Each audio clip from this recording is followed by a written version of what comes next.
vous êtes exprimé sur cette position. Maintenant, on va passer la parole. Je demande à chacun de respecter ces 2 minutes. Il y a 13 inscrits, sauf quelques-uns qui risquent de partir. Francis Saint-Léger.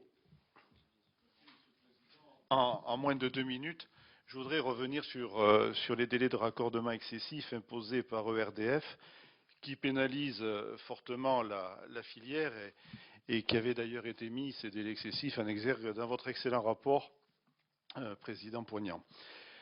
Par exemple, dans mon département, alors que tout à l'heure j'ai entendu, on parlait de 9 mois de délai en moyenne, en Lozère, les agriculteurs en permanence me font part de délais hallucinants, supérieurs à 2, même 3 ans. Et j'ai des exemples ici même. Ce sont des délais qui bloquent leur projet de construction de bâtiments agricoles. Et on se retrouve donc dans la situation ubuesque où la validité du permis de construire, ou la validité de l'arrêté d'attribution de subventions pour la construction de ce bâtiment agricole sont inférieures au délai de raccordement, alors que le dossier photovoltaïque a été validé. Donc je voudrais savoir, et je m'adresserai plus particulièrement à messieurs Clément et Joffre, si vous êtes souvent confrontés à ce genre de situation, comment vous l'expliquez? Et si oui, quelle est votre idée pour y remédier? Merci. Merci. Notez les questions. Vous ne serez pas obligé de tous répondre parce que sinon on y passerait trop de temps. Mais on va avancer avec Jean-Yves Le Déaut. Moi, j'ai deux questions. On a parlé du stock.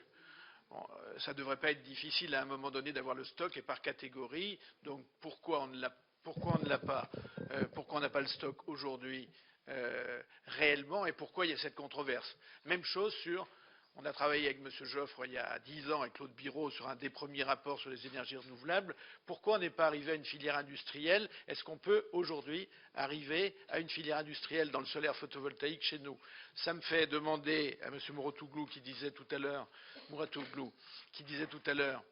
que la filière silicium sur les toits, aujourd'hui on n'est pas compétitif vis-à-vis d'un certain nombre de pays.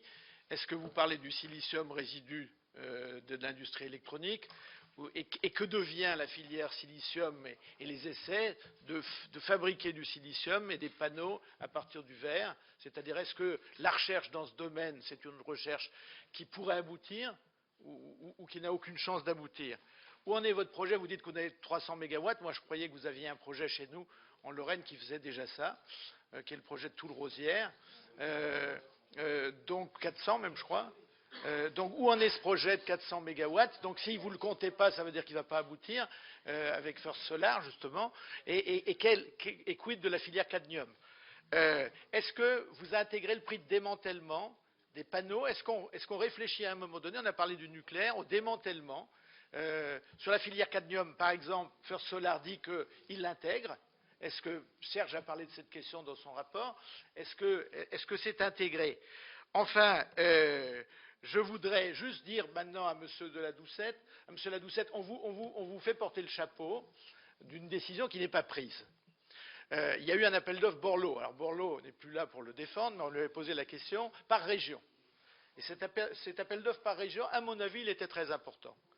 Parce que, par exemple, sur la région Lorraine, que je représente, c'était sur des friches industrielles qu'on mettait des installations au sol. C'est-à-dire on montrait qu'à la place d'une friche industrielle, qu'il fallait dépolluer, on pouvait mettre des panneaux solaires. Et on nous dit que vous auriez dit, donc on vous fait porter le chapeau, que c'était pas rentable et que finalement il n'y avait pas à mettre des zones 1, 2, 3 entre le nord et le sud, et que les zones qui étaient les zones moins rentables, donc c'est pas ce que dit d'ailleurs M. Paris Mouratoglou, puisque lui il investit à Toul, mais on nous dit que c'est pas rentable en zone 3, et on dit que c'est la Creux qui dit qu'il ne faut pas le faire et que l'appel d'offres serait, je dis bien, déclaré infructueux. Si c'est ça, eh ben, on criera beaucoup. Hein.